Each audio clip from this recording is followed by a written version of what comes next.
Hello everybody, welcome to a brand new Shadows of Doubt gameplay video. Today I'm going to be walking through one of the many side missions in the game. I'm going to do some narration throughout this gameplay video, so without further ado, let's jump in. The time is about 6:15 on a Monday. I'm just here enjoying my coffee in this dimly lit bar, as you do.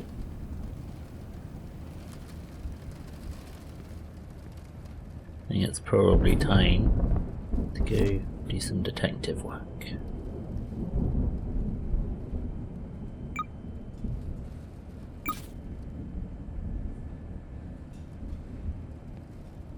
So today I'm going to show you one of the side missions in the game. It's been a while since I last did this. In fact, it's been about 3 years, so quite a lot has changed. So I'm going to show you that today.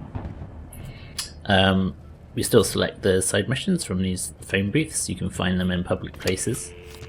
Most of them at the moment begin with you calling a telephone number, which you can either type in using the keypad, or you can use the link here, which will automatically input the number.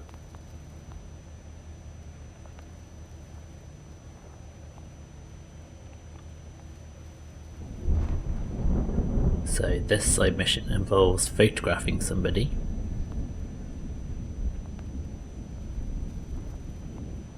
And depending on the difficulty of the mission, we're kind of given certain leads, and they can seem quite random, but it's kind of all in the name of procedural generation, and it provides a lot of variation to these side missions, which I think is pretty cool. So there we go, we have our information now.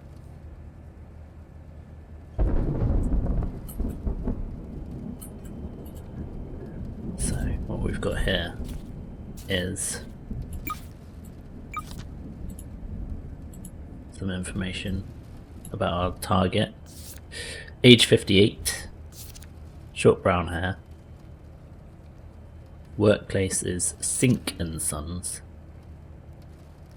and they're interested in houseplants. So as you can see, we've got lots of information on this profile. The idea behind all of this is they're all kind of data points, but they can be linked with 4 different unique data points, which is name, photo, voice ID, and fingerprint. So those are the 4 things in the game which can be unique. And then we've got all this other information which is not unique. So we've got a couple of data points of non-unique information. So we don't really have an identity here, it's just a kind of representation of the information we do know. And it's all been automatically pinned to our case board. And you can see this kind of illustrated. We've got the link representing that this is the target, and we know that they work at Sink and Sons, which is an office. We can do this to locate it on the map. This in-game map is pretty handy. It shows us all sorts, really. Usually you'd have to go places to unlock these, but I've just got a dev cheat on just for the purposes of showing you this concept, really. So it's an office on the 8th floor. So let's go.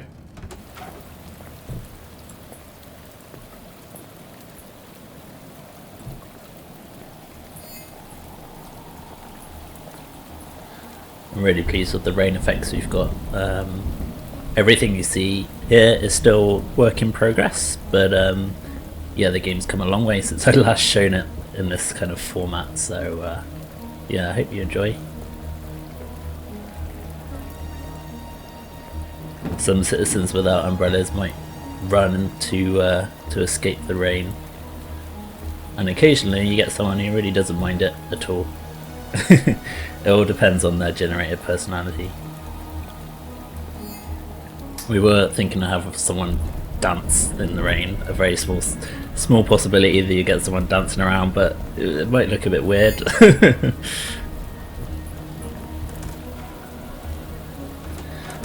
So this is the building.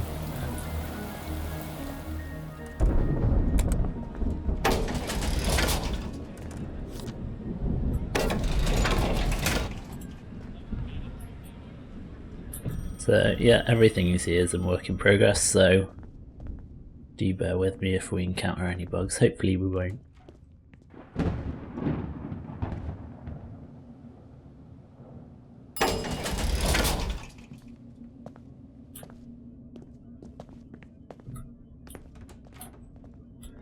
So it's just past office hours, so it looks like that person actually just locked up. So we're not allowed in here, as demonstrated by that security camera.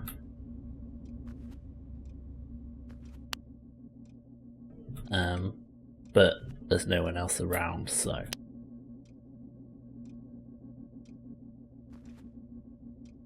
there's a pretty easy way to see who works here.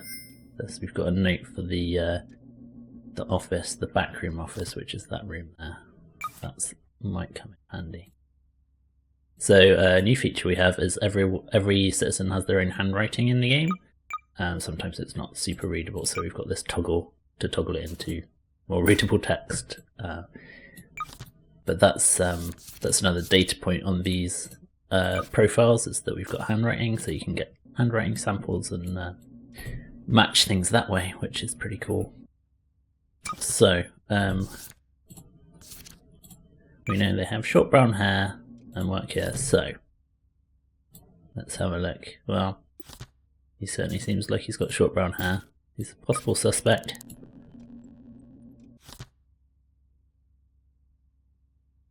I wouldn't say that's short hair. By the way, if you don't know what this is categorized as, you can bring up their profile window. Long blonde, so yeah, this isn't short brown hair. But because we've got a photo of this person and their name, we've got them both linked here, so we've actually got a lot of information about them already. Having their photo automatically gives a lot of these kind of visual data points. I'd say hair is pretty long. He's got a hat, obviously. So the game at the moment, just for the sake of simplicity, just categorizes all these visual data points. If you see a photo, it's possibly subject to change, but for now that's how it works. Like if we've got access to a photo of them, we kind of know all the data points. So we've got another suspect there.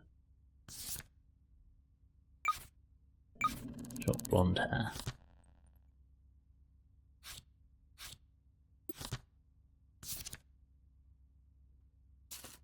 Short brown hair.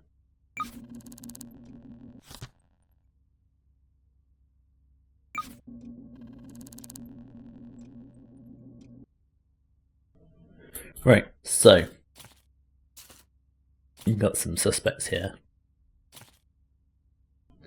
Elliot Harrison, Genghis Peng, and we also have Ailey Andre, which I think is how you pronounce that. If nothing else, Shadows is actually like a really detailed pronunciation simulator. Like you get all these crazy names. It's cool that we've got quite a large collection of names, though. I kind of like that.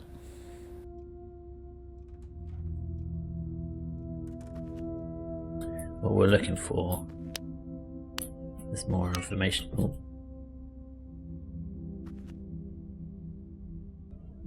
We know that our suspect is 58 years old.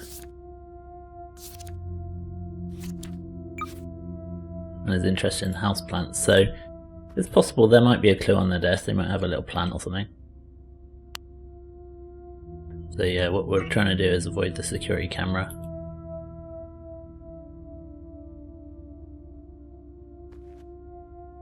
Danielle Mercer. They like houseplants, but that's not one of our suspects. Also got Yannick. Alvin McRae, again, not one of our suspects.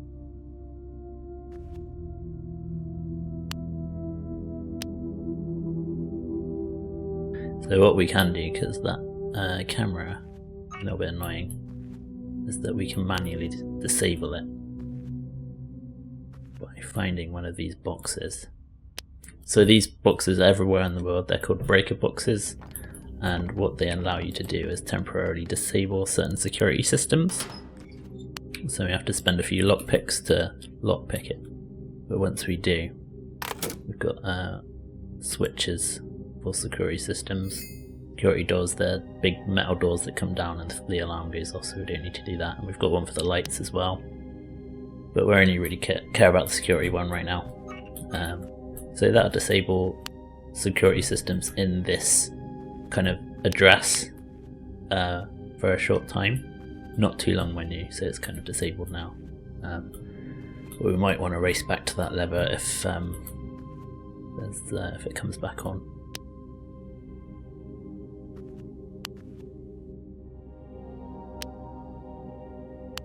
Elliot Harrison is a suspect. I don't seem to have any houseplants though. Do have some perfume.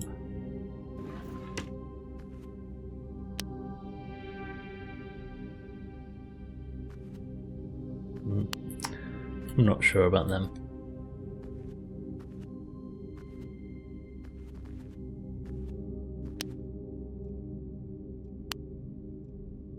Genghis Peng. Okay. He has a houseplant.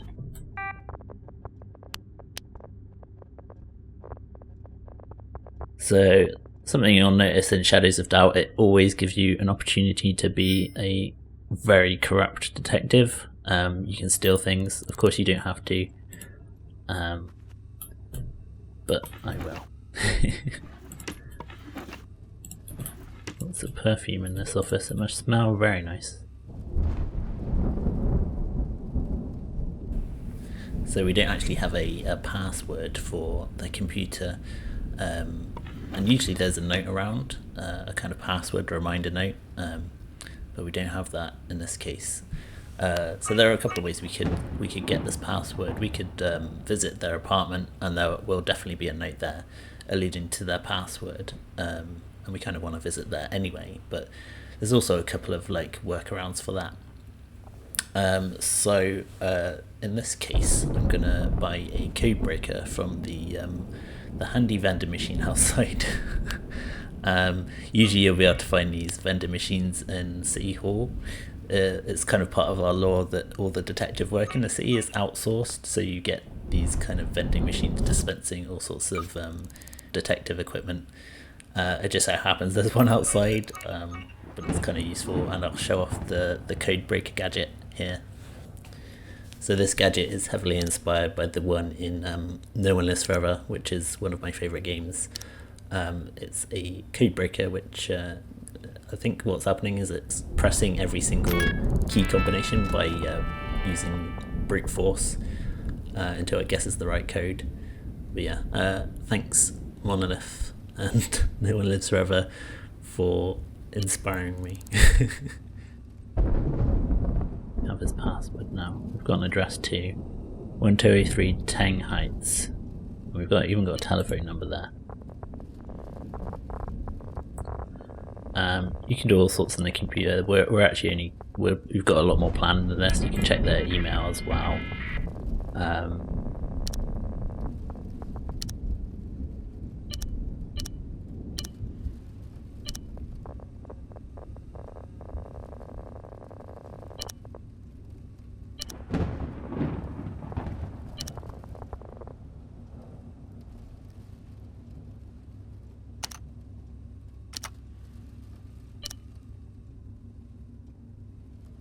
So what this is a company database.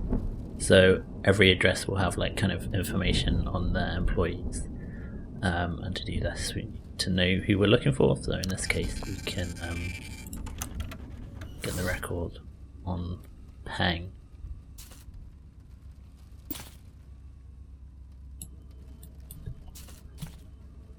And we can also do this with our other suspects, actually.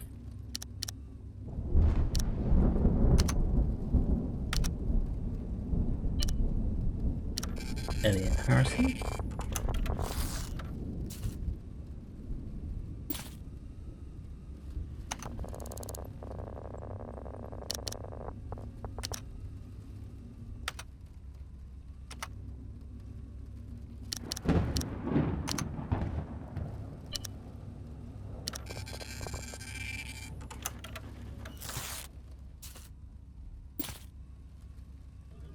There we go, we've actually got lots of data now.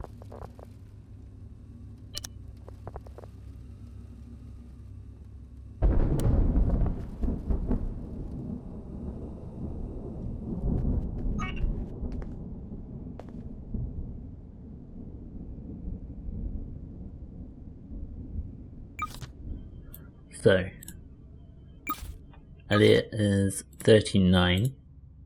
Aha. Genghis is 58. So that matches what we know about the target. And she's 34. So, looks like we have our suspect. We need a photograph of Genghis Peng. We've actually got a good amount of detail about him now. 78% of our data points covered. Should help us. We've even got a telephone number. We've even got an address. If we didn't know the address, we could also look it up in the city directory, but we don't even need to do that.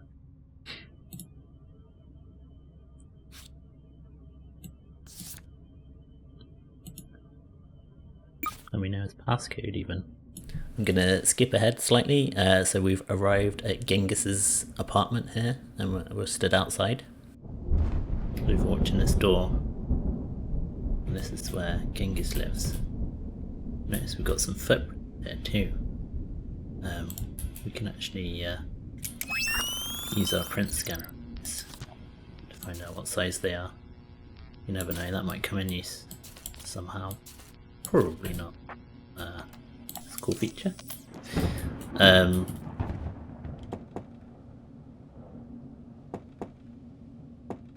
No one appears to be home, so I'm thinking we break in. The event could be of use. Doesn't actually look like it leads into the apartment, looks like it goes downstairs, according to my map.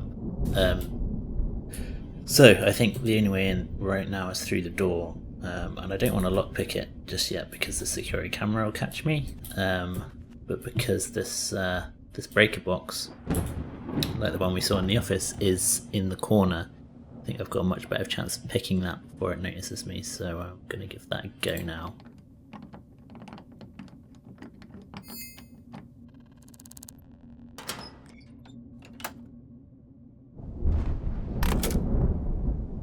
There we go.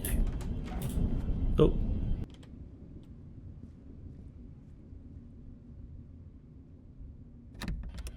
Let's not pick this then.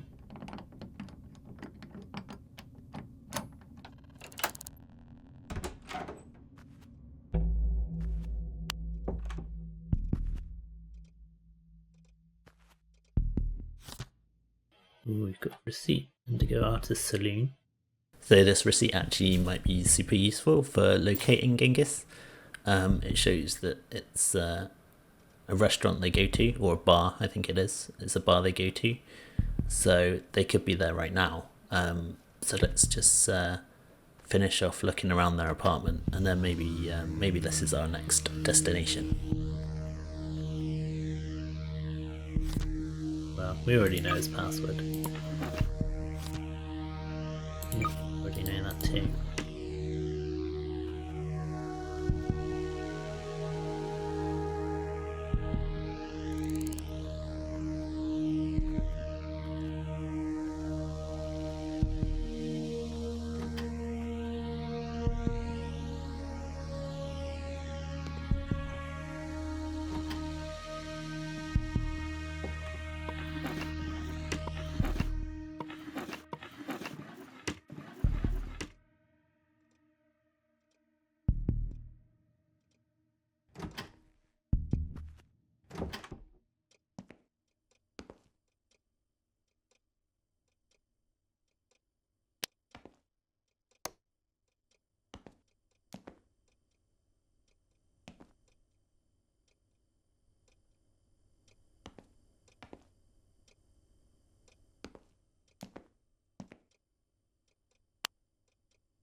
Don't really know where he is, but it's entirely possible he's at this bar, so we should go there. Let's go.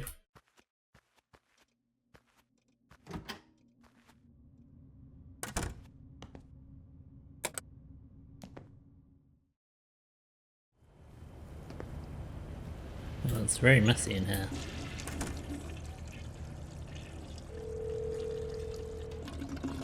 Aha.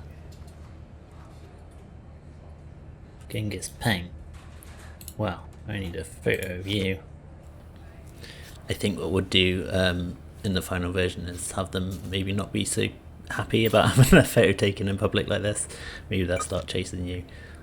Right now they don't care, so it's probably to our benefit right now.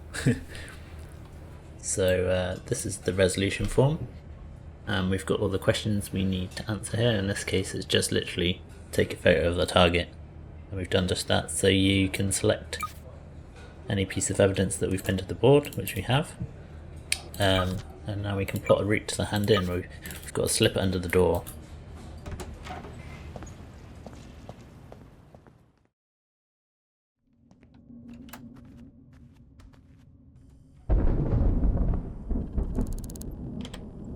There we go, that's it.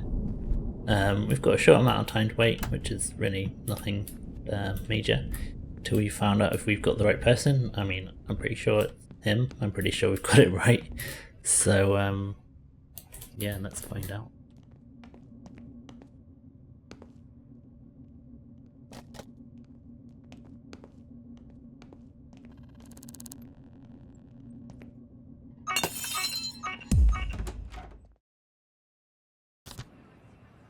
There we go.